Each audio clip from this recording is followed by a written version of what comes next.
Okay, let's enter the most exciting session, which is our debate session.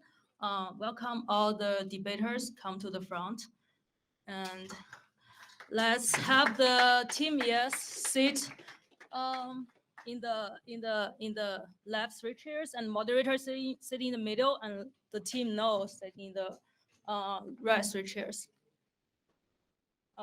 Maybe the yes team right 3 chairs. Never mind. Sergey. Yeah, you see in the middle, Xiaolong. Yeah, you hold the. You can have the microphone.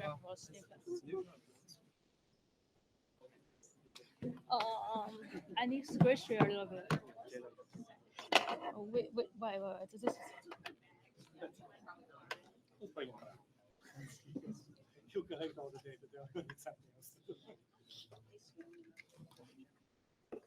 Mm-hmm.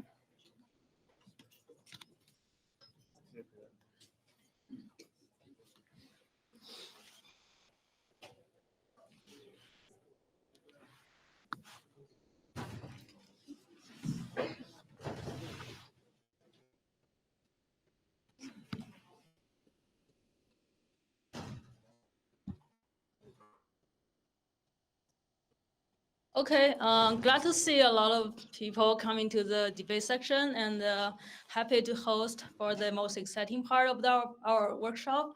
And today we're going to dive into a very hot topic that has been recently frequently discussed in the frontier of robotic research. We all witness a great success in the field of natural language processing, where people just gather a massive amount of data set and train a scalable model, and is able to unlock some breakthroughs like ChatGPT, which seems like an incredible, like a science fiction level stuff for people, for many of us, like many years ago. And its success is not only exists in the world of language, it also propagates to many related fields like computer vision and sound. Given that action seems like just like a different modality of data, we keep asking ourselves, are we able to apply what's working so far in NLP to robots? And are we at the stage of pre-GPT or GPT-1, GPT-2, or are we able to replicate the same level of success as ChatGPT if we apply the same recipe of NLP to robotics? So that's actually the heart of our debate. Today, the topic of our debate is scaling enough to deploy general purpose robots. Interestingly, we have three speakers on the ring today.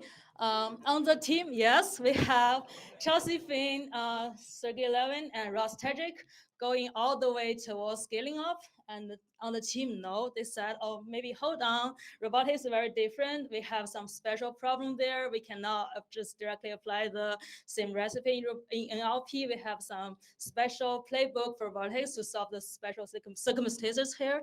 And guiding our debates is our moderator, Xiaolong Wang. And let's listen to their thoughts and opinions, and hopefully we can get a better sense of what the future robotics looks like. And now let's get ready for the debates. Okay, let me briefly introduce the logistics of the debates. So maybe let's first start with introduction of each person and 2 main maximum per person. You can just state of what your opinions like for about 2 minutes, and then we enter the free debate section. And lastly, we can have a 1 minute conclusion from each person, or maybe 3 minutes conclusion from each side. You can select representatives from your side, and then that's all. Yeah, let's start today's debate. Okay, I'll give my microphone to the team now. Yeah. Okay. Should I start? Yeah, so I mean, scaling has clearly worked well for other domains. And in natural language processing, for example, the large scale models and large scale data sets, when you scale those 2 things up, they produce something that is deployable in the sense that people are interacting with it regularly, and people are getting use out of it, and some people are paying for it. And so as roboticists, maybe it's easy for us to say, oh, our problem is harder. We're working on something harder, and it's gonna, we have to do other things. But at the same time, I don't think we should necessarily be too cocky about our problem. And if it worked for one area, then it seems like it should work well in other areas as well. That doesn't mean that we don't have like, doesn't mean that the recipe that we've been scaling so far is necessarily the exact recipe that we need. Maybe we shouldn't be doing imitation learning in RTX, for example. Maybe we should be training video prediction models. And there's works that have started to scale up video prediction models for robotics. But in general, it should work in robotics because it worked in other areas. Should I go next? Okay. So what is the similarity between language and physics? I don't know, to be quite honest. So physics is still a little bit of a different domain. It has other laws, and it is also very versatile in what can happen in the world in terms of contact dynamics, in terms of the different embodiments you can be confronted with. And then you add perception to that as well. You're getting a very complicated system which changes very quickly from robot to robot and from situation to situation. So can large data and foundation models get into this domain? Yes, clearly there can be some progress. Can it become really high quality robotic control? And I do not mean twitching robots. Sorry, I'm very agnostic towards that. Properly continuously moving robot which do manipulation like we humans do. We don't twitch either, okay? Hopefully, after coffee. So I believe you will still need to put a little bit of extra work into putting some domain knowledge into these models which relate to the physics domain. I don't know entirely what it is, but we can do a simple example. So fine, take a torque control robot. It's complicated nonlinear. I can do feedback linearization, then it's actually a nice linear system. Much easier to control, and I make all torque control robots look the same on the assumption that my models are good. So why not use tricks like that and put them into the large data models and basically help the systems to be higher performant? So from that point of view, I just don't believe that data alone will do the trick. You have to think a little bit more and put the right domain knowledge in there as well, and not just hope for the best that language and physics become the same. So I think when thinking about the role of scalable learning for generalizable robots, my own opinion is that yes, scalable learning will enable generalizable robotic systems, but I also think that the other really important fact goes the other way. The generalizable robotic systems will enable scalable learning. And I think we get into this trap when we think about robotic learning because, well, you set up a robot in your lab, it's really hard to set it up. You have to do a lot of debugging. You're probably missing some part. You have to order the part, fix something, write a lot of code. And then you get some data and you use some little learning thingy and it's all really difficult. So we get into this trap of thinking about it as a problem where, okay, like we're very poor. It's just not going to work. We need to somehow overcome our poverty. But think about it differently. Think about it. Imagine 5-10 years in the future. Let's just assume that things work. Let's apply sort of the implicit integration method, so to speak. Assume it works, and then figure out what's the current solution. So once it works, there's going to be 1 million robots out there, 10 million, 100 million. They're going to be doing useful stuff. At that point, your poverty is not the problem. The problem is actually you're getting too much experience and you have to deal with its breadth and heterogeneity. Let's be the kind of scientists that work on fundamental methods in the long run to address that kind of setting, figure out what that should look like, work backwards, and then figure out how to bootstrap that future. And I think once we start thinking about it that way, then I think a lot of these things become abundantly clear. For example, yes, there are a lot of things that we know how to build by hand, but we have to be very judicious in deciding whether it's going to be simpler to actually learn those things with the same system. Simplicity is very important. Robotics presents a large, complex integration effort. The more moving parts you can remove, the more you can handle with the same approach, the simpler it'll be, the more reliable it'll be, and the better it'll work in the long run. And I know it doesn't look that way when we're constrained to these small data regimes where it takes so much effort to get anything off the ground. But we have to be thinking ahead to what the future is going to be like once that's no longer an issue. We figure that out, and then we build towards it by bootstrapping in whatever way is most pragmatic. The other thing I wanted to say is that just to emphasize this point about simplicity, A big part of why we're seeing so many applications, startups, research projects that use large language models is that large language models at some level are really simple. Now, what they understand, what they do is very complex, but the actual architecture is very simple. It's much simpler than the NLP recipes that we had before this. And that makes it much more accessible. It makes it much easier to build on. And hardcore NLP researchers are going to be saying the same things like, hey, we know something about language. We know something about grammar, about how words relate to other words, etc. But we're not using that. And we're not using it because it's actually simpler not to use. It's simpler to let the machine figure it out. So I think that once we get there, things will work better. And then we need to figure out the bootstrap problem. Okay, so why is physics different from vision and language? It's very simple, actually. When you do vision and language, the intended audience, like who takes the input of your system, it's a human brain. Like you're talking to a human, you can you can BS, you can you can skip things, you can hallucinate. The human is forgiving. They're going to fill in the blanks. They're going to come up with the impression that you're a nice person, even if you're not making any sense. With vision, you do categorization. There's a sharp categorical boundaries. There's a huge amount of continuous variation there, but you don't care as long as you roughly get the categories right. And if you get it wrong, well, who cares? It's still impressive the computer did it. So the point is that in vision and language, you can be sloppy, and that's okay. You're still going to impress people. You're still going to impress VCs. You're going to sell some advertising dollars, and etc. In control, the recipient of your output is physics. Physics is not forgiving. You screw up, your robot breaks. It has many details. Some of them Stefan mentioned. There's high rate, etc., etc. There are all kinds of instabilities. The notion of instability, like in robotics, things blow up.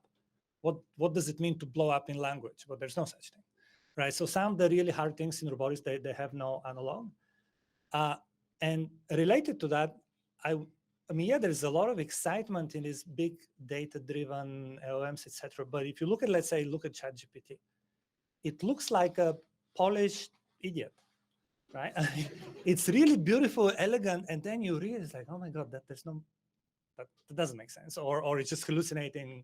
Like, for example, once I asked it, write me what is Mujoko. He did some handling. It could give me an example of a Mujoko model. It gave me an example of Mujoko, URDF, OSRF, something else, in like 5 or 6 different model formats, like jumbled up all in one.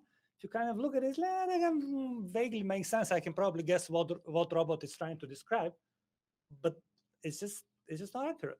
So I think the requirement. So you're personally offended by GPT? No, I was relieved that I don't have to retire yet because the thing is useless. But the requirement for accuracy is completely different, and also, of course, the data is different. Like language is there. I mean, there's lots of data. You don't have to make an effort. This you have to teleoperate stuff, which puts you in a completely different category. And there are many interesting robots that you could. I mean, how are you going to operate Atlas doing a backflip teleoperate? I don't know how to do that.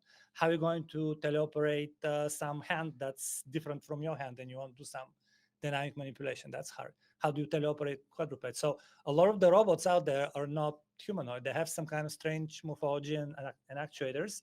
They're capable of very dynamic behaviors, but there is no way a human can produce those behaviors with a joystick. So that's another, like, getting the data is just different. All right, I somehow ended up on this side of the room today. I would be perfectly happy on either side of the room, but let's play this game. So I think we're overstating the differences in physics. Of course, feedback is important, okay, but if we believe in sort of the manifold hypothesis as being some of the underlying reasons why we've seen such success in, let's say, diffusion of images and the like, and the things that the field has seen, that I've gotten to see, recently, about the capacity for these models to generate beautiful motions through physics, has forced me to confront that I don't think it's that different. I don't think there's a fundamental challenge that cannot be met by the current pipelines. So if you think about, let's say, video prediction, right? So William's here, right? I think most of us would say, given everything we've seen in generative AI, it's only a matter of time till we snarf up YouTube and are kicking out pretty good video predictions, and they're getting better like every day, right? And if you buy video predictions, if you really believe that you can hallucinate from an initial image and a line of text an entire video, then they have to be doing something along the lines of what we need for robots, right? That's close to what we need for robots. So, I mean, this is coming out of a place of incredible respect for hardware. Scott's got incredible hardware. We've got incredible simulators. We've got incredible low-level controllers. We've got LLMs and vision. But if you ask, I would not bet against scaling, ultimately getting with incremental improvements, but not fundamentally different tools, getting us to super useful, let's say, manipulation pipelines. All right. I feel like I want to be a bad debater and add more nuance to my no stance out the gate. But okay, so when I think about this question, I guess one thing that comes to mind is that are we talking about whether we dumped a treasure trove of robot motion data onto us right now? If we applied the existing architectures to that data, would we result in state-of-the-art performance? I think we're seeing enough trends in research, like the stuff that Chelsea presented, that we should probably say, yes, we would produce results that would be better than the things that exist today. But would that thing be deployable? I'm not sure. And would you not do better by doing additional exploration in terms of model architectures that may be a bit more specialized to robotics? I think we're seeing, on the one hand, models that have very high capacity that can produce very narrow, super high precision skills through techniques like behavior cloning. And then we're seeing very generalizable models that are doing relatively lower precision type of manipulation and navigation tasks. I think there's maybe an opportunity to figure out ways that we can do both with the same sort of system. I also think there's going to be challenges to this idea of a data flywheel when we start to get to manipulation tasks and scales that get outside of populations of sort of patient robot owners, right? So I think the work that has been done, we're collecting a single data set from a variety of institutions that have, mostly fixed arm robots or things that can drive around and do manipulation tasks is incredible, really, really valuable. And it's super cool to see what kind of generalization comes from that. I wonder if you start to hit a wall though with, trying to deploy behaviors that maybe only have 80%, 90% reliability into environments where the receivers of those robot systems may not be as patient with failure. I also wonder if there's a behavioral limitation to scaling where, I think it's pretty easy to see how we could continue to scale for kind of tabletop manipulation type things, navigation type things, because there's lots of robots that can do those things. There's lots of ways you could teleop robots to do interesting things there. But if I wanted to use foundation models in order to program something like a human laborer that maybe is doing a variety of tasks, getting in and out of tight spaces, climbing into vehicles, doing whole body lifting and navigation. There's a question about where that data comes from in the first place. And I think that's a really interesting question for us to address right now is what work could we be doing in order to stand up that data pipeline so that we can feed that in as well and start to maybe make some progress in understanding what the limitations of these models are. Okay. Yeah, I hope the debate to be successful, and successful means I don't need to do anything. So maybe it's actually the next step is one side ask the other side a question, and the other side maybe one side ask a particular person in the other side a question, and yes, and yeah. So I guess this is not a question, but one argument that was made on the other side is that for it to be deployable, robot systems need to have a much higher degree of success than things like ChatGPT or GPT-4 or whatever. And I think that actually in a lot of successful machine learning systems, they aren't doing the entire task autonomously on their own. For example, Codex is a model that helps people code faster than if they were to do it completely alone. It allows them to do more, write more code in less time. And there's other examples of this as well. Being very successful, basically like enabling experts to be faster or to do more with that system than without that system. And fortunately, almost all humans are extremely proficient at manual labor and at motor control. And so we don't necessarily need to view a deployable robot system as something that actually has a very high degree of success. It just needs to be something that helps a person do something faster or helps them do more labor than they would be able to do with only their own hands. And so I think that the bar that's being set for deployable on the other end is actually higher than it needs to be for these systems to be successful. Okay, so Go ahead. do you want to answer that, or No, I you think can. she's fine. I mean, yeah, we can accept that. We're not going to. So, in some sense, we don't even need to argue, because you can be a problem solver or you can be a librarian, and both are valuable professions. Problem solvers versus librarian. What's a librarian? Like, you want to know what was already written in the past, you go to the library, he says, oh yeah, there's a shelf 327 here. Plato already, so if something was already done, it's true there is no point rediscovering. You might as well play it back. But some things are not done and somebody has to discover them, and we need AI that actually is intelligent and it's not just a tape player. Now, the librarians over there could argue that, oh, we're going to generalize. But how much do you actually generalize? I mean, are you staying pretty close to what was recorded? Like, I didn't see that much novel generalization. I mean, are you doing more than playing back? And then if you're not doing more, then you could say, okay, well, we're going to cover the hell out of the whole world of robot motions. We're going to be so dense that there's no need to generalize. We're going to be done. Do you think you're ever going to be done and have dense coverage? Well, I do think that there is a distinction, and the distinction is maybe this, that the robotics problem exacerbates an issue that also exists in the other domains, but that is easy enough to paper over, which is the issue of using data to make rational decisions. Now, language models, certainly, ChatGPT doesn't use data to make rational decisions. It uses data to create completions. Rational decision making would amount to saying, let's use our data, let's learn something about how the world works, and let's use that knowledge to actually control the system to perform the tasks that we want to solve. Now, fortunately, there are methods for doing this, right?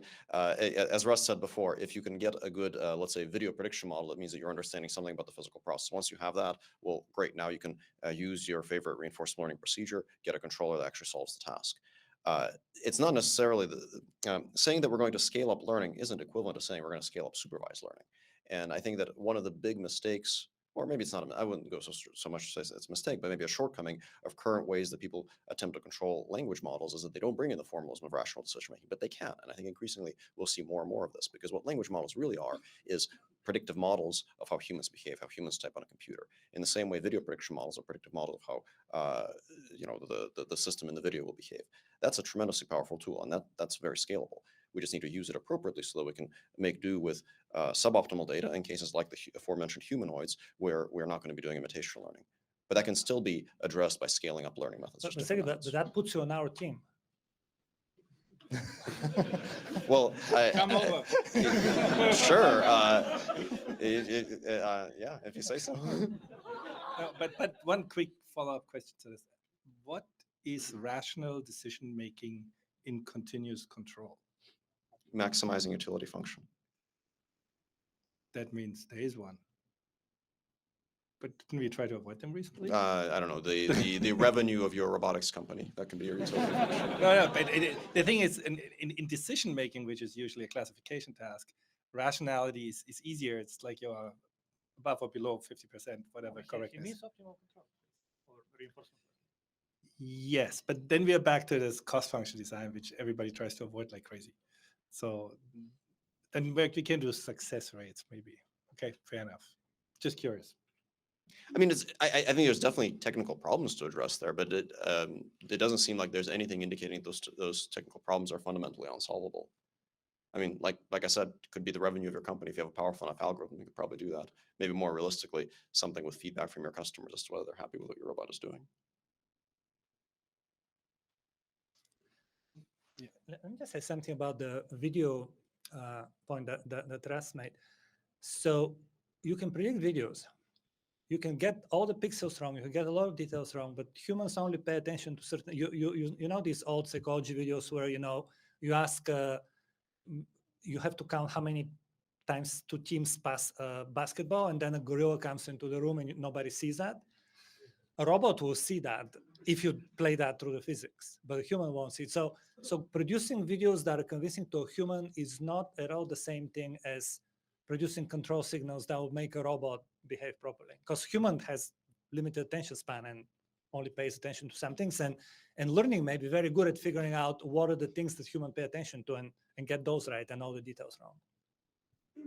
I would actually agree with that, but I would say that robots will be useful far before they have to solve the tasks that are really hard like that, right? I mean, there are going to be tasks out there in the world where you have to have an incredibly good notion of physics. Maybe if I wanted to like throw a ping pong ball off there, have it bounce off there, but won't bounce off there and hit you in the forehead, then then I need an exquisitely good physics model. But manipulation's not hard, So like I just. What? I've said that before. I've said that for years, right? Like the as a controls problem, it's not a difficult control. It's not pushing the boundaries of physics in any way. It's passively stable in most ways, right? I mean, Okay. I can do complicated, but useful. You can do a lot of useful manipulation in a regime. Yeah, My fingertip slips off. I don't think you need an accurate. I love that example, but I don't think you need an accurate model to do that. A very simple feedback controller will do beautifully well without any comprehension of physics. Yeah, but where are you going to get the data to run? I just watched you do it. No, but I think we're overemphasizing how tightly, how accurately we have to model physics in order to accomplish these tasks. In certain tasks, you're right, but I think the examples that you guys are showing are kind of specific. They're quasi-static. Yes, you're right. They are stable, but because you picked very narrow subset of manipulation where you can get away with stable grasps and slow and nothing, you're not exciting any dynamics that you don't want. I think it's hard to find manipulation. I mean, I've looked for manipulation problems where you really need all the dynamics that I've thought about for a long time, right? And you can find them, but they're forced. I think there's a lot of useful things that you can do with robots with hands that are very simple from a dynamics and control perspective. Okay, fine. I can give you Enough that. to That be you useful. can find ways to make your method useful to a point where you generate some revenue for your company. I would say if you just like asked people in the room, like, what do you wish your robot could do for you? Let's say manipulation robot. The tasks that would come out of people's mouths would not be the type that require exquisite dynamics modeling or where dynamics is a harsh mistress or whatever you said this morning. Yeah. I think they are well within the control bounds. They are, not on the boundary of stability. They're incredibly useful, and I wish we had them. Double check on you for a moment. Yes. Now you're talking a lot about modeling physics. I thought we don't do this. We don't model physics. We just learn from data in massive quantity and hope essentially that whatever to autoregression, whatever is in there, figures out what is the right thing to do. But we also get into this problem that, okay, these physics don't generalize beyond distribution seemingly. So we are extremely local in relative to the distribution we learned on. So now we want to basically use these kind of data-driven models to do highly accurate motion generation under perceptual and whatever tactile feedback. And I haven't quite seen how this is gonna work out without that you start restructuring the models and try to be more kind of targeted to the domain you're interested in. So we're partially also getting this problem out. Do we really want the absolute generalist, or do we want to have a really good domain expert? I'd be happy with a domain expert every day. I don't need something which, I don't know, which does cucumber chopping together with putting USB connectors in my computer. The two things can be separated. That's totally acceptable. I disagree. Now, you need to expand on that. I think that we were talking about this a little this morning. I'm sorry if people hear this twice, but I think training a single task can lead to more narrow overfitting and a limited repertoire of recovery and other types of maneuvers. If you train one robot to do many things, then it potentially brings in a sense of common sense robustness that would handle completely out of domain things that you wouldn't have thought. Like I said something this morning about a ping pong. You're playing ping pong and the paddle just breaks, and you got to figure out what to happen. And if you were just training a ping pong player, you might not have thought of that. But if you also knew how to, I don't know about the cucumber for ping pong, but something like this, then you learn a different type of robustness, which is general knowledge about how to operate in the world. That you will bring that into your single task and be better at the single task. But you will agree, hopefully. If I give you robots, which have been doing nice manipulation with robot arms, I now plug all the Atlas data from locomotion in there. I'm not sure whether it's going to help you an awful lot. You don't even know what to do. There's suddenly a 50 to whatever, how many degrees of freedom robot, completely different kinematic and dynamic space. That is not going to help you. Do you believe it's going to help you? Let's see. So I'm just mixing it. I You understand. said give me multiple tasks. Yes. And now I'll give Yeah, you yeah. an extreme example of two tasks which I find entirely unrelated to each other. Yep. And then my previous statement was I would like to have the domain expert. Doesn't mean I want to have a thing that can only do one task, but I would rather focus on a domain of similar tasks. And in some sense, if you look at the RTX data set, for instance, that people have been collected, they did stay within the same domain of manipulation. Single robot arm, 7 degrees of freedom, kind of one camera, and roughly doing the same thing. None of them did anything which was completely complicated as a manipulation task, with a roboticist couldn't solve in a different way. But you can do better than GPT if you fine tune on Bloomberg or something like this, right? But GPT out of the box is incredibly good at so many things. I want to get to that level, right? And I think now whether I need Atlas data to help my manipulation, that might be not the most efficient use of data.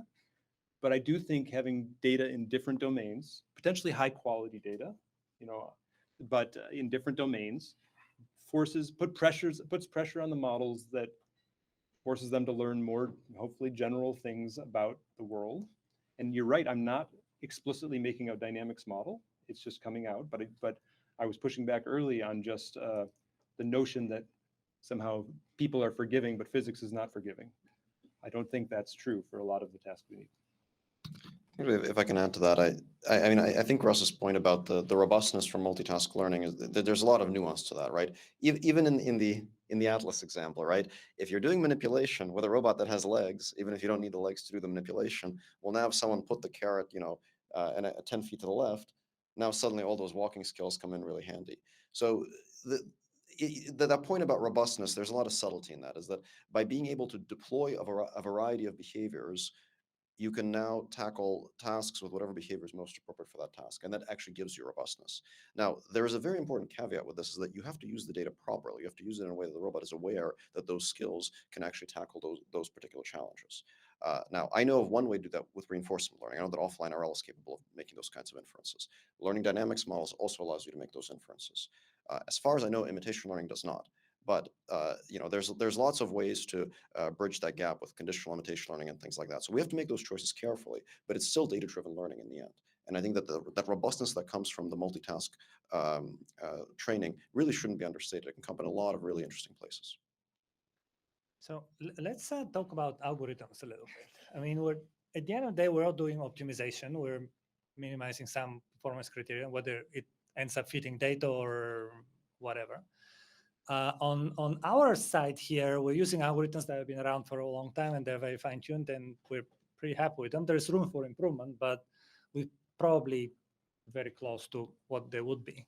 On your side over there, are you sure that your algorithms are that good? Could it be that a better algorithm would be able to get away with 100 times less data somehow, and you're just doing something silly with your whatever? I don't even know what you're using these days. Yes, I agree that things will be a lot better in the future. That is a big point in favor for our side. Well, yes and no. I mean, yes, if that future comes, but it won't come if you just think of, okay, our job now is to collect data and the algorithms, what already happened, we just pull the acronym out of the algorithm bag and download the open source implementation in Python. We're done. I mean, is there any seriously, is there any research? I'm more than happy to admit that I'll be even more right 20 years down the line when one of my students who's much smarter than I am comes up with a better algorithm for scalable learning. Agreed. All right.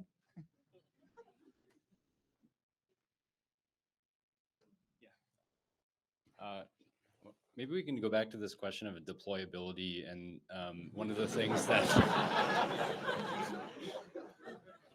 so one of the potential challenges here is if you actually succeed in having a relatively generalizable robot, and you send it to customers, there may be you might have to be careful about expectation management of what the systems can actually do.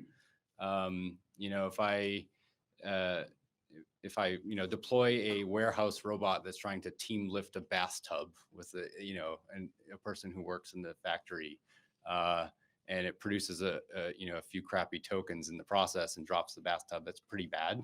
And so I wonder if one of the big pieces of work that needs to happen just beyond scaling is just understanding the capabilities, the limitations of these models, and specifically in the context of robot control.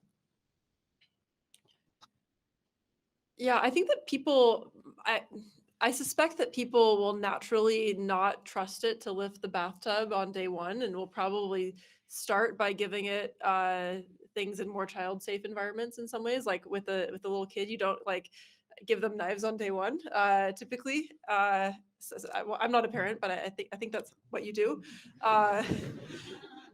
And so even with ChatGPT, I think that people learn about its capabilities by interacting with it and find ways to make it useful. And even with Google search, people kind of train themselves to be good at like coming up with queries that are good for search engines and so forth. So I think that while certainly like there's going to be limitations and so forth, I think that people are pretty good at actually figuring out the limitations of an unknown system that they haven't interacted with before, and they probably won't trust it. They probably will try to figure out what it can and can't do in more safe environments. But eventually, robots should lift bathtubs. At least there's a lot of people who really want robots to lift giant bathtubs and things like that in warehouses. For example, bathtubs. Big, heavy things that are really bad for people to lift, for example. And so there's a question of how do we deliver that? Like, what is the process? Is there some, incremental onioning effect from like, simple static manipulation tasks to somehow eventually we're dynamically carrying big, dangerous objects? Or do we have to go through this gating function of developing maybe more traditional or maybe more targeted low data policies in order to do these things in order to start that bootstrapping effect? I think there's a lot wrapped up in that question. I think that for any robotics method, regardless of how it works, this is a huge challenge. I will say I'm very optimistic about scalable learning approaches for tackling this for the following reason, that in most cases that actually happen in the real world, robustness issues are not issues with controllers being not robust or not stable. They're issues with the world being complicated. And anybody who works on autonomous driving, I think, really appreciates this, that the autonomous driving people don't care about whether their controller will steer the car to drive in a straight line. They care about whether there's going to be a truck with a picture of the sky painted on it, right? So these are problems that are very difficult to address, but the best tool we have for addressing them right now is data-driven learning. And I think robotic learning in particular offers us a lot of ability to tackle this, because if you can learn from data that robots collect autonomously, then even when you do make mistakes, you will hopefully be able to use that experience to eventually correct those mistakes. And I think in the long run, that's actually what's going to give us robust and reliable systems, so that we don't actually have to do zero-shot generalization in totally different environments. Some environments will be very different. If your robot has never lifted this particular type of bathtub, yeah, maybe something kind of bad will happen. Hopefully not something that breaks someone's foot. But hopefully it only needs to happen a few times before that data is then integrated into the system and it gets better and better. And I think we need to figure out how to do that properly. I think we have a lot of ideas. We have a lot of initial techniques. Some of the stuff that Chelsea talked about in her talk, for example, with fine tuning, addresses that. So there's a hint that it's possible, but I think we need to make more progress there. So one quick follow-up on this. Now, towards getting robots actually to be deployable and being reliable and more data. But now I have this thing, okay, I'm getting something which starts with 80% success rate, whatever task I am. So fine, then everybody will tell me now you got to do fine tuning. Fine, get fine tuning, do most likely behavioral cloning fine tuning or L fine tuning. Now I'm at 92, but I want 99 at least. And now it suddenly doesn't work anymore. What am I going to do besides saying it's out of distribution? That's not fair. John can do 99. I know. No. So in this scenario, but also in a very targeted last inch scenario where we understand a little bit that we seemingly have the right technologies to do that.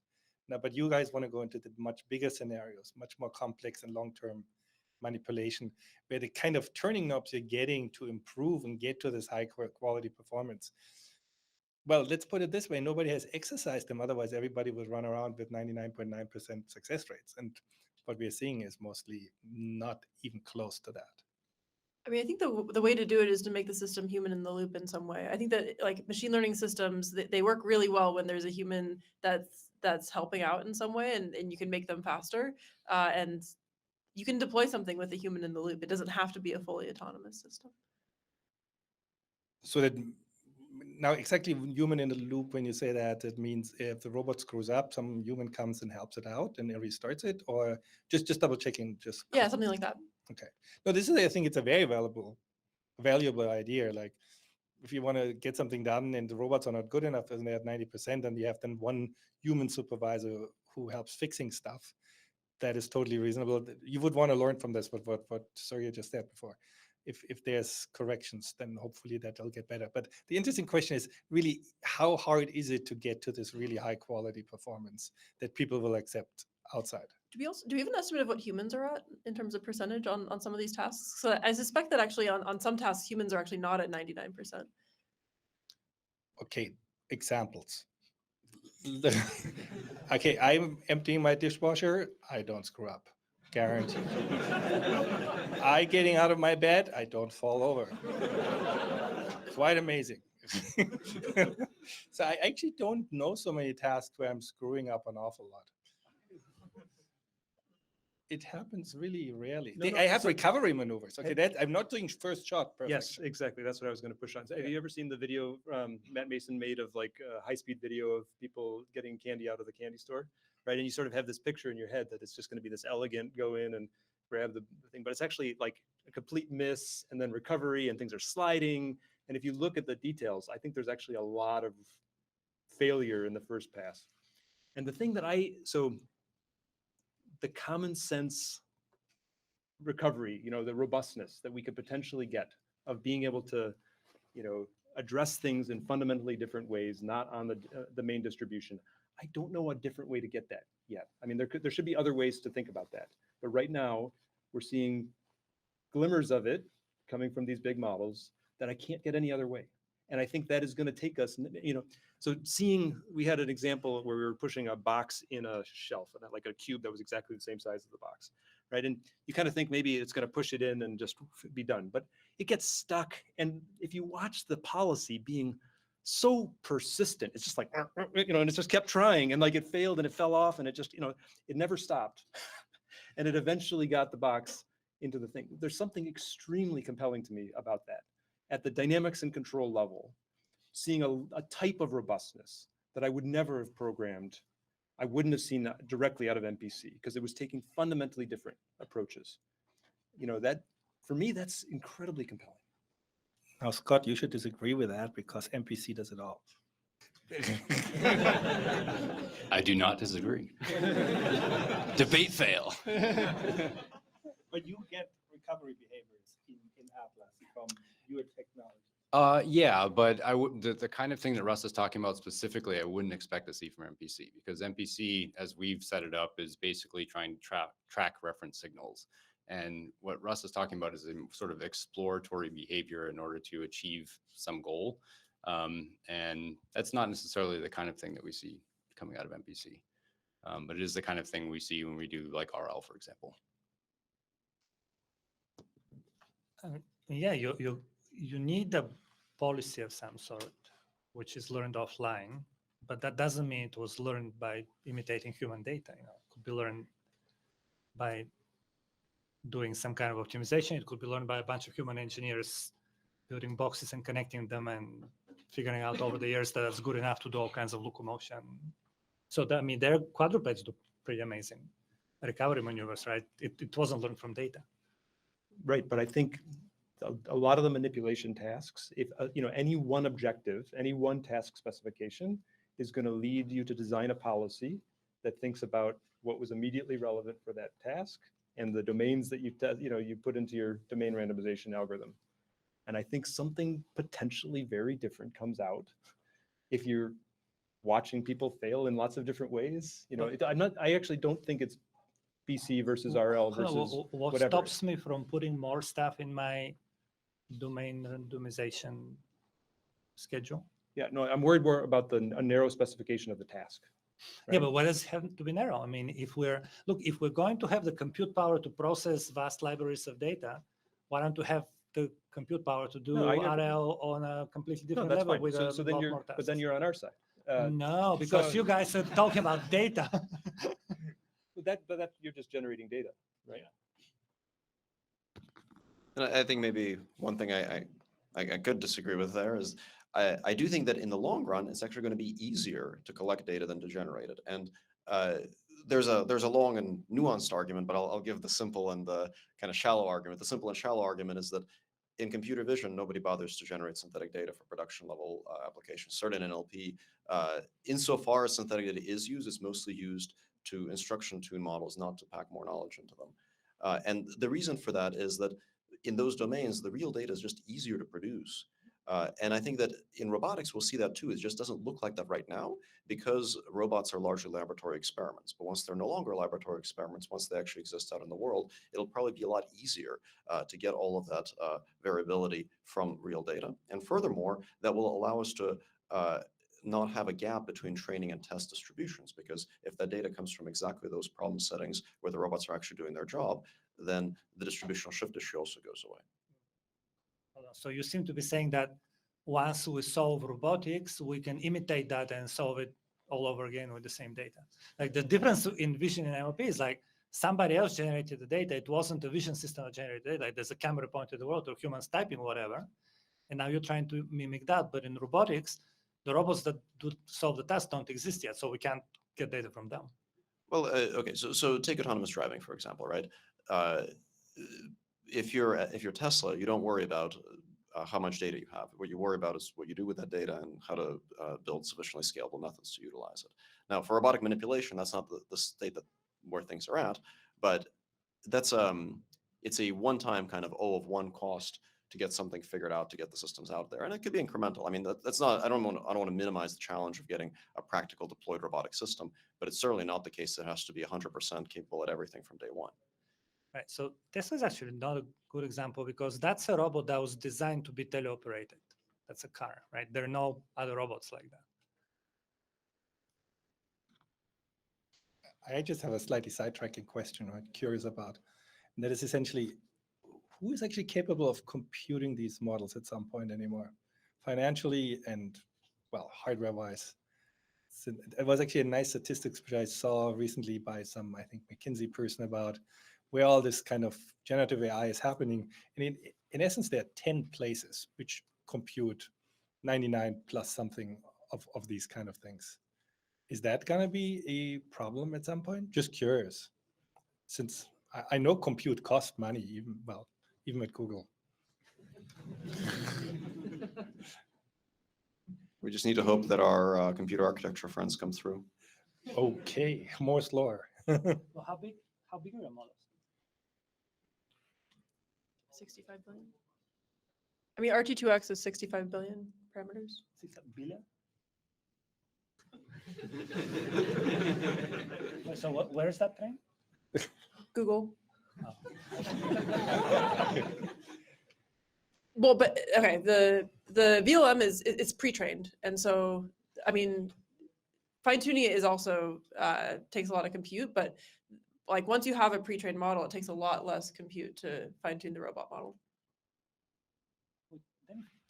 Then it's almost like we're saying, if somebody build us a nuclear power plant, we would have electricity. Yeah, but sure. I mean, why are we even talking about doing this thing in a research setting when we cannot do it in a research setting? We just, the companies do it for us and they give it to us, and then just, we buy a chip from Intel, we buy a pre-trained model from Google and go from that. We cannot build the chip ourselves. We cannot build the trained model ourselves.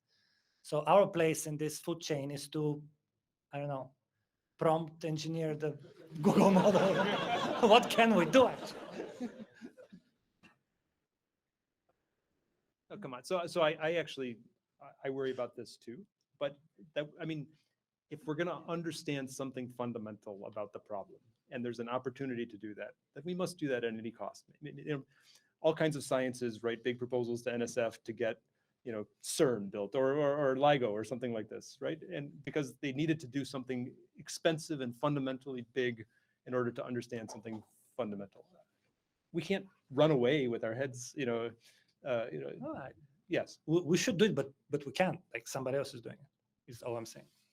I mean, I would be optimistic. So a lot of times the training, we have not in our work tried to compress the models afterwards. Didn't you say 150 million parameters? That's for one skill, and they get bigger when you start doing multi-skill. Yeah. So just, when you bring in language and things get big fast. It's true. Yeah. Yeah. Of course. I think also it's important to remember that things do get cheaper and faster over time, right? Like when ConvNets took over computer vision, there was a lot of consternation, all the academic computer vision groups saying like, well, how will we ever be able to like do anything? And now you can train a ResNet and ImageNet in like under an hour. Maybe somebody can do it in like tens of minutes, right? So things get better. Like it's not, I don't want to trivialize the problem. Like yes, compute costs a problem, but it's always been a problem. But then the related thing is that if you want to run these things in a real-time controller, how do you evaluate those models in real time? At low frequency. It's actually not that bad, and you also don't need to do high frequency control from images all the way to end effectors or whatever. That's because our team is going to build you the low-level controllers, right? Yeah. Well, and they already exist. Let's stop the. Let's start the closing argument. Like each side has 3 minutes budget. Every person can have like 1 minute talk, or each side have 3 minutes budget, or each person can have. Yeah, maybe let's start from the previous and maybe Chelsea. I feel like I don't have. I feel like, well, I don't know. I feel like everything that needs to be said has been said. So I do unfortunately need to run to another workshop, so I'm gonna leave now. But I believe in my teammates to close it out.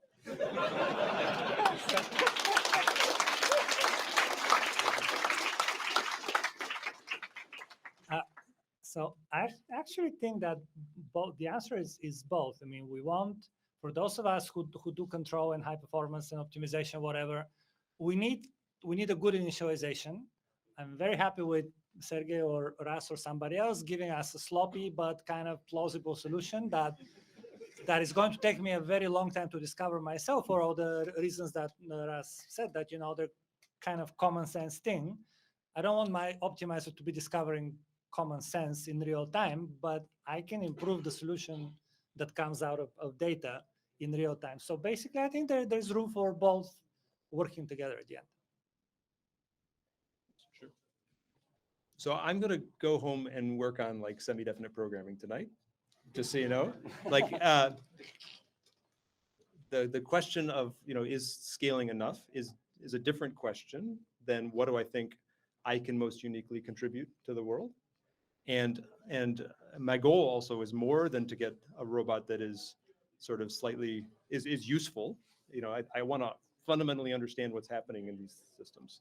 So like I said earlier too, I think there's certain things that you can see clearly using models, that I could see more clearly using models and using optimization and using structure. And I will continue to do that and pursue that aggressively. And I think there's something new that I never had with the models that's coming from this sort of common sense reasoning. And we're only seeing that in the big models and the big data regime. and I will study that to the best of my ability. So I don't want anybody here to think they should not like take a class on analysis. Go home and take a class on analysis, you know, that stuff still matters, right? But I do think we have to admit that something new happened and we should figure out how to embrace it, right? Yeah, for my part, I think the scaling question that's before us, and it was a topic of this debate today, is one of the most exciting things that's happened in robotics in many years. And so, yeah, I think what we're focused on at Boston Dynamics is finding ways that we can contribute to discovering how far we can push this. And so I think there's certain capabilities that we feel like we can bring to bear that allow us to generate potentially unique types of data that could be fed into these processes. And yeah, I'm excited to see how far we can take it. So good job to the other team and to this team. I think one of the really important capabilities that learning systems have is that they get better as more data is added. And that often means that over time, for comparatively less skilled labor on the parts of humans, these things get better and better. Like you can see that like GPT-4 is getting better and better. I mean, some people say it's getting worse, but on the whole, like it's getting better over time. And that is due to a non-trivial amount of human labor. It's human labor collecting, curating data, all that other stuff. But I think that that's a really important capability. And I think we have to remember that while there are some things that we know and that we can build by hand, oftentimes we don't have to, because if those things are simple enough to discover from data, that affords us a simpler solution with leading to a simpler software system with fewer things in it that can go wrong. So I think in the long run, systems that get better and better from data, especially if they can do so with autonomous data that they can collect through deployment, will eventually outpace whatever hand design components we put together. Now, that's not to trivialize the importance of picking the right algorithms that can actually make use of that, the right kind of optimization techniques. I really hope that Emma is right and we'll need 10 times less data or equivalently 10 times more performance for the same amount of data in the future as we mature our methods. But I think that that superpower of getting better and better, the more widely the system is deployed, the more it's used, the more data is put into it, will eventually outpace whatever other components might be in there. So it's to our advantage to make the whole thing maximally learning enabled. So the final words here. So I don't totally believe in purist approaches. I think you need to take the best from all domains which you can possibly get exposed to and figure out what can data do, what can structure do, how can structure help you to be more efficient. And I think it's going to be the regular iterations through all the different domains in order to make real progress. I just don't believe right now just throwing data and data and data at a problem will make the problem be solved efficiently and with high quality. That is very unlikely, but iterating through the additions which it takes algorithmically and structurally, and also domain knowledge which you might be able to insert, may actually be very useful. But in the end, I think everybody here is right. Very boring. Just there's different approaches to how to do it. So I'm actually curious. I feel you guys might agree that if you do scaling data learning in simulation, and then you do iterations on R or wherever, do a lot of simulation training, then you get a very robust low-level controller. So that is useful, right? Would you agree?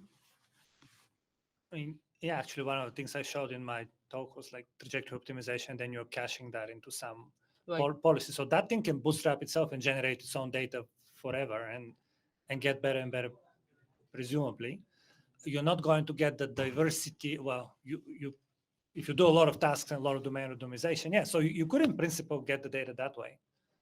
Then the question is, your simulator is not the same as the physical system. So right, but then there's a lot, I guess it's not discussed here, but then there's some sim to real approach people try.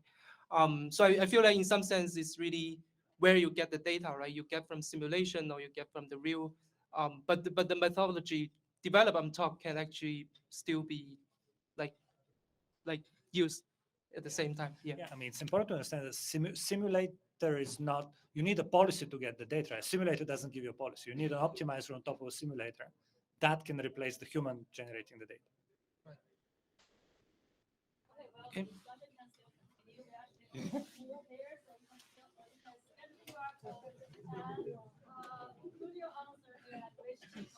All right.